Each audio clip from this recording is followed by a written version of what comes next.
Salut à tous et bienvenue dans la suite de cette formation en PHP dédiée aux débutants.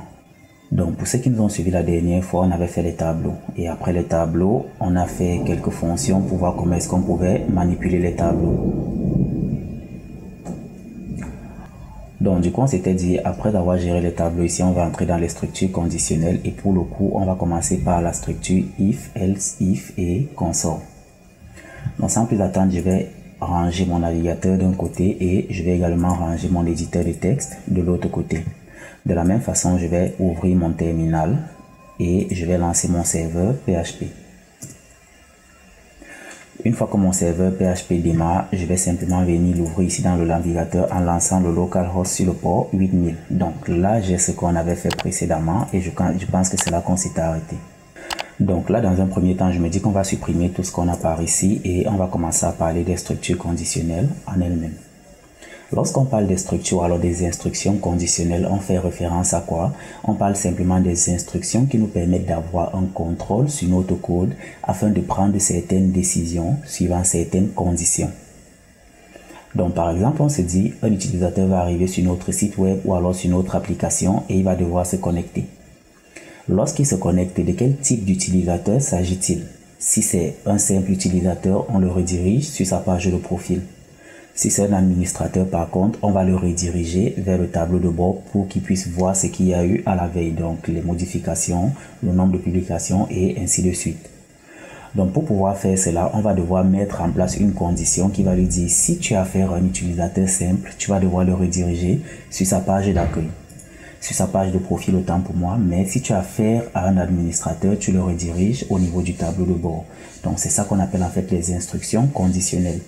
Et donc les instructions conditionnelles possèdent chacune des structures parce qu'il y en a plusieurs. Donc on va commencer ici avec la première instruction conditionnelle qu'on appelle simplement le if. Et comment est-ce qu'on écrit la structure du if? On va simplement mettre un if comme ceci.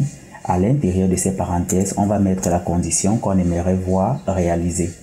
Donc, je vais dire par exemple ici, if user is admin. Donc là, je viens de passer une condition.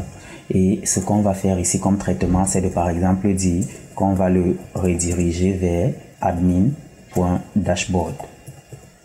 Maintenant, on vient d'écrire ici une instruction if, mais on se dit, là, c'est le cas où il est administrateur. Mais s'il n'est pas administrateur, qu'est-ce qu'on va faire? Dans la mesure où il n'est pas administrateur, on suppose que c'est un simple utilisateur. Donc, on va simplement dire else. Et dans ce cas, on va mettre la deuxième condition. Et le else, il s'écrit comme ceci. Et là, au lieu de demander qu'on redirige sur admin, je vais plutôt redemander qu'on le redirige sur user.profile. Donc, vous voyez que là, je viens de mettre une condition et on va tester pour voir si la condition que j'ai pas ici se réalise. On va faire ce qu'on a là. Dans la mesure où cette condition si est fausse, on va plutôt faire ce qui se trouve dans le deuxième bloc. Donc si on veut prendre un exemple simple, je vais supprimer tout ce que j'ai ici et je vais me définir une variable a à laquelle je vais donner la valeur 2. Je vais donc commencer par lancer ici une première condition et de me dire si la valeur de a modulo 2 est égale à 0. En ce qui concerne l'opérateur modulo par ici, on en avait parlé lorsqu'on a vu les opérateurs. Donc, vous n'aurez qu'à regarder, à cliquer sur le lien qui apparaît juste au-dessus de la vidéo et vous serez redirigé au niveau de cette vidéo. Mais pour faire simple ici, l'opérateur modulo nous renvoie simplement le reste d'une division par un nombre. Donc ici, ça va nous renvoyer le reste de la division par 2. En gros, c'est généralement pour déterminer si le nombre qu'on possède est un multiple de celui qui est en modulo. Donc ici, on est simplement en train de chercher à savoir si le nombre A qu'on a ici est un multiple de 2. Et si c'est un multiple de 2, en fait, ça veut dire que c'est un nombre pair. Dans ce cas, on va devoir afficher quelque chose pour dire le nombre A que tu viens de nous passer est un nombre pair.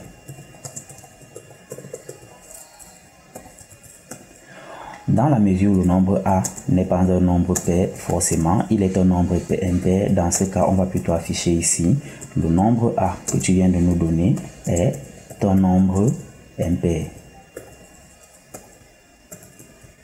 Donc, vous allez vous rendre compte, lorsqu'on va rentrer dans notre navigateur, qu'on va actualiser, vous allez voir ici 2 est un nombre pair, simplement parce qu'on a justement 2 ici qui est un nombre pair. Et je pourrais mettre, par exemple, 25 Si on vient regarder, vous allez voir que 25 est un nombre impair. Simplement parce que le reste de la division de 25 par 2, ça ne va pas nous donner 0. Donc à ce niveau, on vient de voir la structure conditionnelle if et if else. Mais maintenant, imaginez qu'on a un troisième cas, par exemple. Dans le cas précédent, on était en train de parler d'un administrateur et d'un utilisateur. Maintenant, imaginez qu'on ait plutôt affaire à un administrateur, un super administrateur et un utilisateur. Donc c'est un cas un peu plus complexe, on verra ça quand on va entrer en profondeur dans la formation en elle-même. Mais en ce qui concerne les exemples sur lesquels nous sommes en train de travailler ici, on va voir un truc relativement simple. Lorsqu'on lance les structures conditionnelles ici, un truc que vous devez savoir, c'est qu'on peut combiner les expressions. Ici, je viens de dire par exemple que je veux que la variable a modulo 2 soit égale à 0. Je peux lui ajouter une deuxième condition, par exemple, en lui disant que je veux également que la variable a ici soit différente de 0. Donc, je ne veux pas que ce a en question soit nul. Donc, il va tester les deux conditions. Si les deux conditions sont vraies et uniquement si les deux sont vraies, en ce moment, il va nous renvoyer le résultat qu'on veut. Ici, on va dire c'est un nombre pair et non nul en même temps. Par contre, lorsqu'il va tester, s'il se rend compte que l'une des conditions n'est pas conforme, il va nous renvoyer la deuxième partie par ici. Le seul problème, c'est que lorsqu'il nous dit que c'est un nombre impair, on ne sait pas si c'est un nombre impair non nul ou alors si c'est un nombre impair nul. Déjà d'abord que je ne pense pas qu'il y ait des nombres impairs non nuls. Donc ce qu'on va faire, c'est qu'il y a une deuxième condition qu'on pourrait remettre ici au milieu, c'est le else if. Et dans ce else if, on va simplement lui passer une nouvelle condition. Donc là, on va lui dire, on va reprendre tout ce qu'on a par ici. Et on va rajouter ça à ce niveau-ci. Et à ce niveau, je vais dire si $A est égal à 0. Dans ce cas, il va nous dire que le nombre qu'on a, c'est un nombre pair, mais qui est nul en même temps. Et maintenant, on va donc lancer la dernière contrainte, le dernier else, et on va se dire, quels que soient les autres nombres qu'il pourra avoir, ça sera forcément des nombres impairs. Donc, à ce niveau, on avait 25 par exemple. Et si on revient et qu'on actualise, vous allez vous rendre compte qu'on va nous dire 25 est impair. Si je mets par exemple ici 24, vous allez voir qu'on nous dira ici 24 est un nombre pair et non nul. Parce qu'on a ajouté justement la deuxième condition ici pour s'assurer que le nombre A ne soit pas égal à 0. Par contre, si je reviens maintenant ici et que je mets 0, vous allez vous rendre compte que lorsque je vais actualiser, on va me dire 0 est un nombre pair et nul. J'aurais pu enlever ça comme ceci et me dire par exemple que si je veux, je peux dire si $A est égal à 0, on va simplement dire $A est un nombre nul. Donc je vais supprimer ce que j'ai par ici. Et si je viens actualiser, vous allez voir 0 est un nombre nul, aussi simplement que ça. Donc à ce niveau, on vient de voir comment se présente la structure if-else. Maintenant, on va parler de deux autres opérateurs. Et il s'agit du point d'interrogation et du double point d'interrogation. Donc, comment fonctionnent ces deux opérateurs? Généralement, ils sont importants pour faire ce qu'on appelle les ternaires. Les ternaires ici là sont simplement des structures conditionnelles qui nous permettent d'écrire un code plus court, généralement sur une ligne, lorsqu'on n'a pas envie d'écrire aussi long que ce qu'on a fait par ici. Supposons par exemple qu'on reprenne les cas qu'on vient de voir plus haut. On va se dire par exemple que lorsqu'on veut écrire un ternaire, je vais stocker le résultat ici dans une variable que je vais appeler result et je vais simplement lui dire si la variable A modulo 2 est égale à 0, je veux qu'il me renvoie un résultat et pour cela je vais mettre ici le point d'interrogation. À ce niveau, je vais simplement lui dire que la variable A que tu m'as passée est un nombre pair. Maintenant, je viens de dire ici là que si la variable A modulo 2 est égale à 0, on va nous renvoyer que c'est un nombre pair. Dans la mesure où c'est un peu un nombre pair, ça sera un nombre impair et pour cela, on va mettre la deuxième condition qui va représenter le else ici par les deux points. Et de ce fait, on va dire ici A est un nombre impair. On n'oublie pas le point virgule à la fin. Donc, ce qu'on vient de faire ici est relativement simple. Voici la condition, un peu comme celle qu'on avait passée ici. Et pour mieux comprendre, je vais enlever le deuxième membre qu'on a par ici. Je vais également enlever ce qu'on avait mis ici concernant le else if. Et je pense que comme ça sera beaucoup mieux. Et là, on va se dire que c'est un nombre pair et un nombre impair. Donc, en gros, ce que je viens d'écrire ici en une seule ligne, c'est ce que j'ai écrit ici dans cette structure. Et je lui dis simplement, voici ma condition, la voilà par ici. Si cette condition est vérifiée, tu nous renvoies ce résultat. Dans la mesure où cette condition n'est pas vérifiée dans le else, et c'est le else qui représente ici les 2 points, tu nous renvoies désormais cet autre résultat. Donc si je commente par exemple ce code que j'ai par ici, je vais demander à afficher ce qui se trouve dans la variable result. Et vous allez vous rendre compte en actualisant que j'ai un nombre pair parce qu'on a dit que c'est 0. Donc je vais passer par exemple ici 25 comme précédemment. Et lorsque je vais actualiser, vous allez voir que j'ai un nombre impair. Donc ce petit bout de code que je viens d'écrire ici en une ligne, c'est exactement la même chose que j'ai écrit avec toutes ces lignes qui sont par ici. Et c'est ça qu'on appelle faire les ternaires en PHP. Donc, en ce qui concerne ici l'opérateur des 2 points d'interrogation, généralement c'est l'équivalent de ce qu'on appelle isset, la fonction isset en PHP. Et pour ceux qui ont regardé lorsqu'on faisait le contrôle type de données au départ, je vous avais dit qu'il existe une fonction qui nous permet de tester les données. La fonction isset en fait permet ici de vérifier 2 conditions.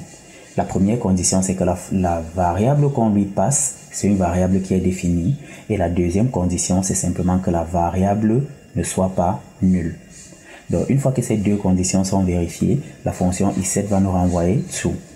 Généralement, on utilise ça lorsqu'on est en train, par exemple, de tester les données qui proviennent d'un formulaire. Imaginez un utilisateur arrive sur votre site web, il essaye de se connecter et lorsqu'il doit remplir le nom, il ne remplit pas son nom, il soumet le formulaire vide. On va par exemple dire qu'on veut récupérer le nom de l'utilisateur dans une variable $name et on va récupérer ça dans un champ du formulaire ici qui sera le $post. Dans ce $post, on va dire qu'on récupère le nom. Donc à ce niveau, ne vous attardez pas sur ce que je viens d'écrire, le post que je viens d'écrire. On va en parler lorsqu'on va faire les formulaires. Mais lorsqu'on remplit un formulaire, il y a une variable, il y a un élément que l'utilisateur va fournir. On va récupérer ça à partir de post name et on va stocker ça dans la variable name par ici. Maintenant, c'est dit, si notre utilisateur fournit son nom, il n'y a aucun problème. Par contre, s'il n'a pas fourni de nom, ça va nous renvoyer une erreur. Et justement, on va donc lui dire, tu vas vérifier ce que l'utilisateur vient de te fournir ici. Est-ce qu'il a renseigné une valeur et est-ce que cette valeur est non nulle? Si tu te rends compte qu'il a renseigné une valeur et que cette valeur est nulle, tu vas plutôt demander à ce qu'on lui mette un nom par défaut qui sera peut-être user. Donc, c'est simplement ce qu'on vient de faire ici. On lui dit, le nom que tu vas récupérer dans le formulaire, ça doit être celui qui provient de ce champ. Mais si tu te rends compte en testant qu'il n'a mis aucune valeur, tu lui donnes un nom par défaut qui est le user. C'est en fait à ça que c'est l'opérateur des 2 points d'interrogation. Donc je pense qu'on va s'arrêter là en ce qui concerne la structure if-else et les opérateurs ternaires. On va se donner rendez-vous bien après et on va parler d'une autre structure conditionnelle.